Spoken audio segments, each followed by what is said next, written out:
Joining us on KJ today, it is an actor you know from Wings, The Shining, Chicago Med, and so much more. Steven Weber is here. Hi, KJ. Good morning. Steven Weber, welcome to the KJ Today show. This is a place for the positive vibes of pop culture, people to know, and pets. And I tell you what, when I brought your name up, it's always fun, with such an accomplished actor like you to ask people, like, what are we going to talk about?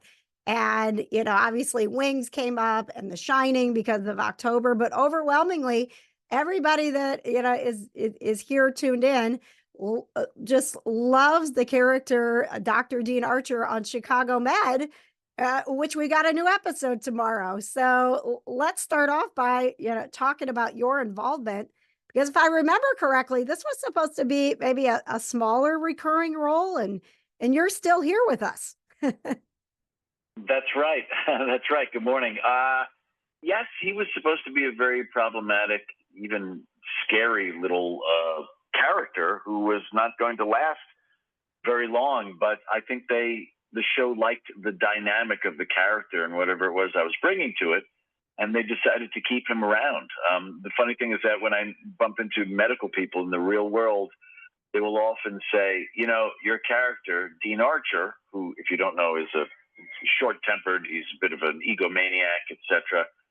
He's actually pretty close to the reality of what a lot of these doctors are like. And not that a lot of them aren't great looking and heroic, but the day-to-day wear and tear of that job can make a person, not particularly pleasant to be around. But the show thought that it would be a good addition to their already kind of storied characters and cast. And I'm so grateful to be on this show. And I know you can't talk a lot about where the character is going, but we're aware of the his own medical issues. When you start to find out, okay, well, maybe my character isn't going to last as long as I'd like. Is that does it change the way that you are playing things? Do you get there's emotions that get involved? And obviously, I hope he continues on for many, many, many years, but there is that element that we know about. Yeah, I mean, there's a little bit of trepidation when you open up a script. I imagine it's like being on the show The Sopranos, where people open up the script thinking, "Am I going to get whacked this week?" And my particular character is interesting because, yeah, he has had some medical issues, but those have, for the most part, been resolved.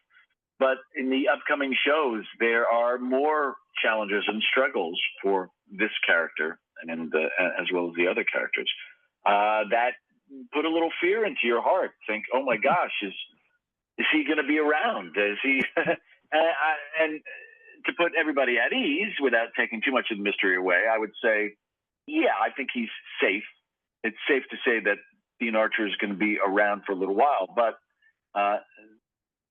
he's going to be challenged. And yeah, it's interesting because of the reality of being a working actor in this industry, where work is quite often hard to come by. And recently it's been very difficult for a lot of amazing performers and technical people and creative people out there in terms of getting work.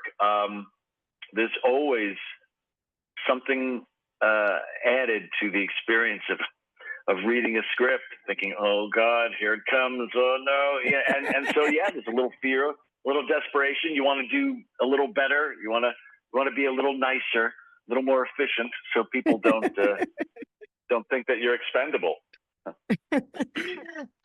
So it's been interesting. We're here in Indianapolis, and I have a podcast as well as this show that's called The Kind of Nerdy Girls. It's like, deep into any kind of, fandoms. And it was interesting to see how these shows, all of the Chicago shows have grown into a fandom in a community. And I know there was just a convention last month up in Chicago, kind of celebrating all of the actors from all of the shows. Do you participate in those, fan experiences? Is that something you enjoy as an actor? It is. I was unable to participate in the recent one involving the Chicago shows, but in the past I've done so-called autograph conventions and fan conventions, and they are often incredible. Not often, they always are. It's amazing to actually meet people that like your work and like the show, and it's often moving, and it's a great part of being on a show like this. It has a big fan base, and a lot of people get so much from this show. I enjoy it. I enjoy it. I look forward to doing some more in the future, if possible. I want to switch over because I'm the kitty correspondent for Pet Pals TV. So anytime that we can talk about animals, I'm going to take the chance here, Stephen. And you were the Sure. voice of Charlie B. Barkin in All Dogs Go to Heaven. So let's switch over to voice acting a little bit, and want to know, do you have a strong connection? Do you have your own pets? And was, playing a character like that fun for you?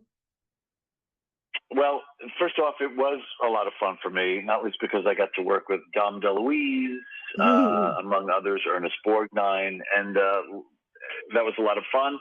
I'm a relatively new dog person, as is my family.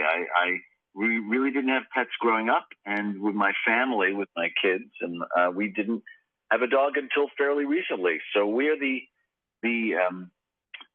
are owned by our beloved dog, whose name is Cat. We have a dog named Cat, and Cat is she's a Jack Russell Dachshund mix. So she's fast, and she's made our lives just wonderful. So I've become a devoted dog person, and there's even I constantly post pictures of her online. She's been everything, so I now get it. I'm a dog person, a dog named Cat person. Yeah, I gotta ask because naming a pet is, it's big in the beginning, like, oh my gosh, what are we gonna do? Did Cat come with the name Cat, or how was the family discussion in settling on this dog it should be called Cat? No, I think her original name was Bernadette, and I think that had too many syllables in it for my kids who at the time were late teenagers.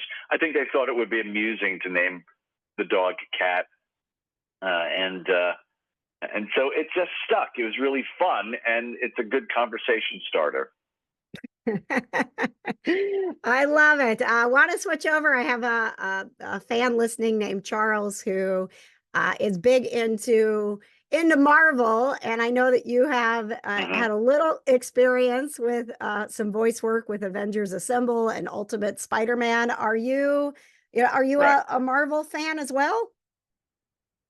I am. I am a Marvel fan, and also some aspects of DC as well. But yeah, I was there completely for all the Marvel movies, because I grew up with that world. I was a big comic book nerd when I was really small, and I wish I'd kept all those issues because I'd be a wealthy man now. Right? But I love. Oh gosh, yeah.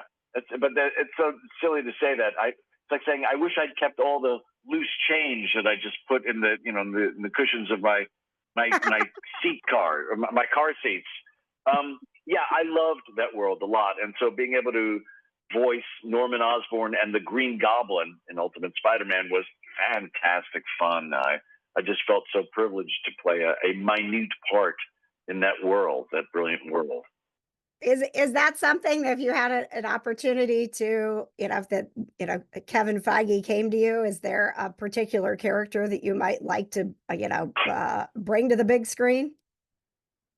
Oh, look, it would be great to do something on screen in that world.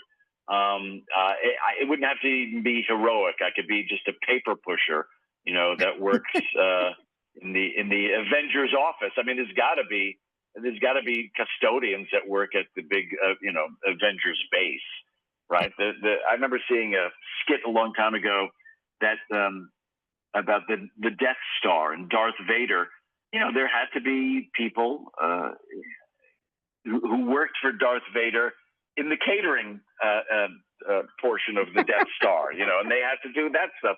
That'd be fine. I would absolutely do any of that. I honestly, that you bring that up, and I'm thinking that would be an interesting perspective for Marvel to take of the cleaning staff and the catering That's staff. Right. The cleanup. I mean, could you imagine being the Hulk's cleanup staff? It would be terrible. But but the benefits are great, I guess. All right, Stephen Weber here with us on the KJ Today Show.